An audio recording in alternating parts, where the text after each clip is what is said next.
Hello guys! Welcome to my vlog again and again and again and again and again. For today's video guys, hindi paborito ng mga bata itong lulutuin natin for today's video. So itong dish natin today is ampalaya or ginisang ampalaya with itlog or with egg. So dito guys, medyo nag-crave lang ako ng very light lang kasi medyo matagal-tagal na rin simula nung kumain kami nito. Medyo pricey na rin kasi yung kilo ng ampalaya dito. Ewan ko kung naaalala nyo pa sa mga viewers ko dyan, yung nagluto ako ng pinakbet. Actually, yung ampalaya doon isang piraso lang, hindi ko pa alam kung saan pa napunta. Isang piraso lang, so 2 balot ng pinakbet yun. Isang ampalaya lang sa 2 balot ng pinakbet. So, ganun siya kamahal dito guys. So, dito guys is magigisa lang tayo ng bawang, sibuyas at kamatis. So, gaya nga ng nakasanayan, bawang ang inuuna kong lulutuin or igigisa kasi ito talaga yung nakasanayan namin. So, simple lang naman yung recipe natin dito.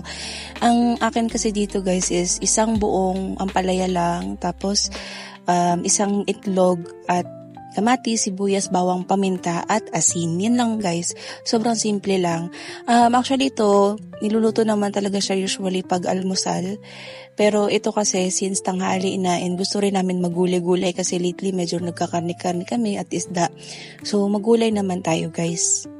So nag-research ako kung paano yung iba magluto dito ng ampalaya or ginisang ampalaya sa itlog. So yung iba guys, ayaw nila ng mapait. Pero kami dito, since mga adult na kami, mas preferred namin yung mapait actually. Okay, so dito next muna natin yung sibuyas. So igigisa-gisa lang din natin ito guys. So meron ako nakita ng mga ginagawa ng ibang mga nanay na nagluluto. Ang ginagawa nila para matanggal yung pait ng ampalaya is binababad nila sa tubig daw na may asin. So actually makakatulong naman yun kasi parang maaagaw nung alat, yung pait, parang ganun.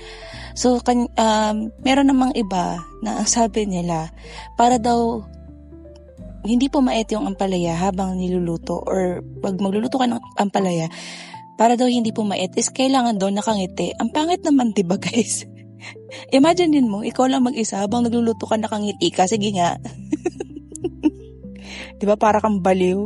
So, makikita ka ng mga kapitbahay mo. Makikita ka ng mga kapitbahay mo, nakangiti ka habang nagluluto. Wala ka namang kausap. And then, meron akong na-meet na isang nanay. Actually, hindi ko na nga siya nakakausap ngayon. Yung anak niya kasi, parang naging close friend ko before. Pero ngayon, medyo nag-friends over na kami.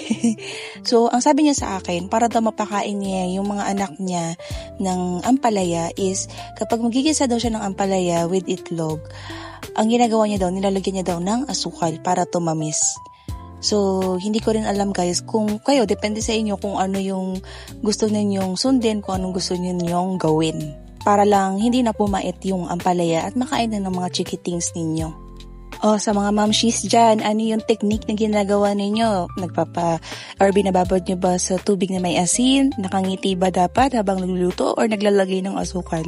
So, comment nyo guys kung ano para malaman ko din at saka ma-share ko sa mga susunod na vlog, okay? So dito guys, alam nyo ba, simula nung nag-start ako mag-vlogging, kamatis ang isa sa naging struggle ko. Kasi yung unang kamatis, yung unang mga videos ko, ang struggle ko sa kamatis is mahirap siyang durugin. Alam niyo yun, yung parang ganyan, mahirap siyang durugin. Pero ito guys, bilib ako sa kamatis na nabili ko na to. Hindi siya madali siyang durugin, pero para siyang, alam niyo yun, yung parang durug na durug, ganun.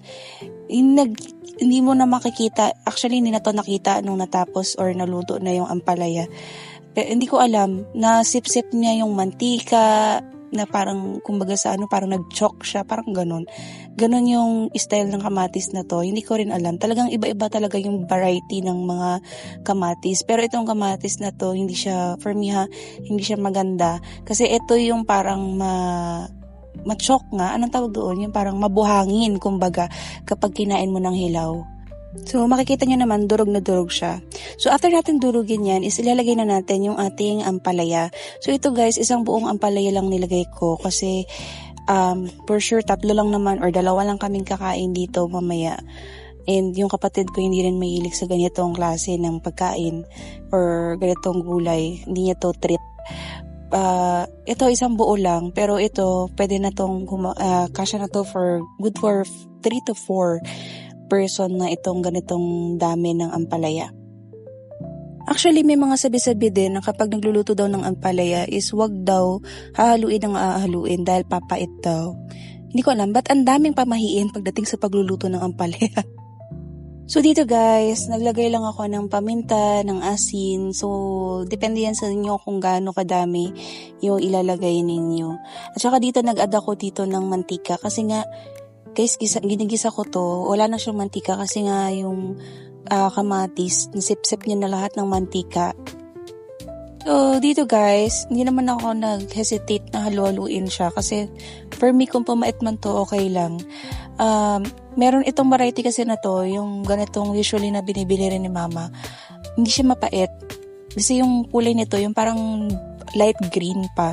Wag lang yung dark green. Yung dark green talaga medyo, yun ang mas mapait kesa dito. So, ayan, kung magawa nyo naman yung mga technique, siguro okay lang naman na halu-haluin guys. Kasi syempre sayang din yung effort mo na patanggalin yung pait nito gaya ng pagbabad sa tubig na may asin ng 30 minutes, pagngiti habang nagluluto, 'di ba? Kung hindi lang din mawawala yung pait, 'di ba? Nung maliit pa ako guys, dumaan din ako sa phase ng buhay ko na ayaw ko rin ng ampalaya. Kumbaga, pag nakita ko na ampalaya yung ulam namin na nakahain sa lamesa, talagang ekis kung ekis, ganon. Pero kasi guys, kami, ito yung isa sa nagustuhan ko na pagpapalaki sa amin ng magulang namin na kung ano ang nakahain sa lamesa, kakainin. Ayaw mo ng ulam, magugutom ka. Ganon lang yun. So ito guys, natutunan ko siyang kainin, yung ampalaya, kasi naalala ko na maliit pa ako, tinuruan ako ng nanay ko. Ang sabi sa akin ni mama, kapag kumakain daw ako ng ganito, ng ampalaya, para daw hindi bumait, damihan ko daw ng kanin, tapos saka ko lagyan, or saka ako kumain ng ampalaya. Kasi doon daw, mawawala daw yung pait ng ampalaya. O diba, pati si mama may sariling technique. Ganon yun guys. And sa ganung way din guys, natutunan ko rin talaga itong kainin yung ampalaya hanggang sa naging paborito ko na siya. So dito guys, naglagay na ako ng ampalaya. Actually medyo nagsisi ako dito kasi isang buong ampalaya lang nilagay ko. So hindi na ako bumili ng dalawa kasi or ng isa pa kasi nga isang buong ampalaya lang to, akala ko konti lang. Pero okay lang guys kasi ampalaya naman ang habol. Pumaga pandagdag lang naman sa lasa itong itlog. So ganito yung ginagawa ko guys pag nagluluto ako ng ampalaya. So iniisa-isa ko or inuunti-unti ko yung paglalagay sa kawali hanggang sa maluto yung itlog para magkaroon siya ng parang buo or flaky sa ampalaya with egg. Kasi kung idadirect natin yan tapos hahaluin ka agad is may possibility na ma-blend or maghalo yung itlog doon sa ampalaya. Hindi mo na makikita yung itlog. So kaya nga tayo nagisa ng ampalaya na may itlog. Okay? At saka ito guys, pag ganito, actually dapat talaga pala pag ganito karami yung ampalaya, dapat mga 2 itlog pwede na. Pero itong isa, okay na din. Kaso nga dumikit nga lang doon kasi nga natuyuan na. So, dito guys, mas maganda pa rin na medyo flaky yung itlog kasi alam nyo, mga bata, lalo na pag mga kasama kayo mga bata, yun yung pinipili nila, yun yung kinakain lang nila. Pero at least guys, kung itlog lang naman ang kakainin nila na nandito sa ampalaya, okay lang kasi nga may may kumbaga meron ng lasa ng ampalaya, yung nutrients ng ampalaya for sure napunta na dyan kasi naghalo-halo na yan sila ng itlog. So okay din yung ganun guys. So, luto na yung ating ampalaya guys. So, dito, tinanggal ko na siya sa kawali kasi nga, medyo natutuyo-tuyuan na siya. So, yan lang guys. Sana po may natutunan kayo dito sa aking vlog about sa ginisang ampalaya na may itlog. Thank you for subscribing me guys. Meron na po tayong 35 subscribers in the last 4 weeks of uploading po dito or continuously uploading dito sa YouTube. Maraming salamat po. Na-appreciate ko kayong lahat guys, and don't forget to like, share, subscribe, and keep on supporting me guys. Comment din kayo guys pag may time para ma-shoutout ko kayo, and at the same time masama ko sa vlog, 'di ba? Sayang din. Yun lang guys, salamat ng marami guys.